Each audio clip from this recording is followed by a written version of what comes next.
কবিরাজ বললেন, এটি শুধুমাত্র শারীরিক নয়, তোমাদের মানসিক শক্তিও পরীক্ষা হবে। কেউ ভয়ে কেঁপে গেলে তন্ত্রকারীর প্রভাব আরো শক্তিশালী হবে। আমি বুঝতে পারলাম আমাদের ধৈর্য ছাড়া কিছুই কাজ করবে না। আমি নিজেকে জোর দিয়ে বললাম, আমাকে ভয় পেতে হবে না, নানু আমাকে সাহায্য করবে।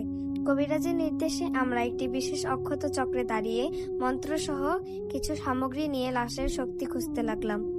হঠাৎ ঘরের ভেতর অদ্ভুত অন্ধকার ছড়িয়ে পড়ল। ছায়া যেন জীবন্ত হয়ে উঠল, আমাদের চারপাশে ঘুরছে। আমি জোর করে নিজের হাত ধরে বললাম, আমরা হাল ছাড়বো না, তুমি আমাদের ভয় দেখাতে পারবে না। কবিরাজ হঠাৎ বলে উঠল, এটি একটি শুরুর ধাপ, সত্যিকারের ভয় এখনো শুরু হয়নি। যে লাশ চুরি করেছে সে শুধু কুখ্যাত নয়, সে ধূর্ত। বৃদ্ধ কবিরাজের নির্দেশে আমরা লাশ চুরি করা তন্ত্রকারীর খোঁজ শুরু করলাম, কিন্তু এখান থেকে ভয় আরো গভীর হতে লাগলো। প্রথম দিককার তথ্য কবিরাজ বললেন, তন্ত্রকারীর আসল উদ্দেশ্য হলো লাশ নয়, সে চায় মৃত নানুর শক্তি দিয়ে শক্তিশালী কালো জাদু তৈরি করতে। আর যত দেরি হবে প্রভাব বাড়বে। তিনি আমাদের দেখালেন লাশ নিয়ে যাওয়া পথে যে চিহ্নগুলো পড়ে আছে, রক্তের দাগ, মাটির আঁচড়, এগুলো স্পষ্ট করছিল লাশ এখন অন্য গ্রামে, গোপন একটি বাড়িতে। আমি জিজ্ঞেস করলাম, কবিরাজদা, আমরা কি এখনই যাই? আমরা কি করতে পারবো? তিনি ধীরে বললেন, যাওয়া যাবে, কিন্তু তুমি জানো না কি আসছে। সেই বাড়িতে পৌঁছালে তুমি এমন দৃশ্য দেখবে যা তুমি কল্পনাও করতে পারবে না। আমরা গাড়িতে চড়ে বের হলাম। রাত নামতেই ঝড় বৃষ্টি শুরু হলো। হঠাৎ গাড়ির বাতি নিভে গেল। পথের ধুলার সঙ্গে অদ্ভুত শব্দ, যেমন কেউ গাড়ির চারপাশে হাঁটছে। আমি জানতাম কেউ আমাদের পথ আটকাচ্ছে।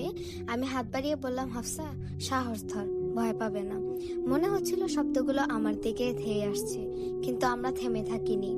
আমরা যখন সেই গোপন বাড়ির কাছে পৌঁছালাম, দেখি একটা প্রাচীন বাড়ি, যেখানে অদ্ভুত ধোঁয়া বের হচ্ছে। ঘরে জানালা থেকে কানাবাতি ঝিকঝিক করছে।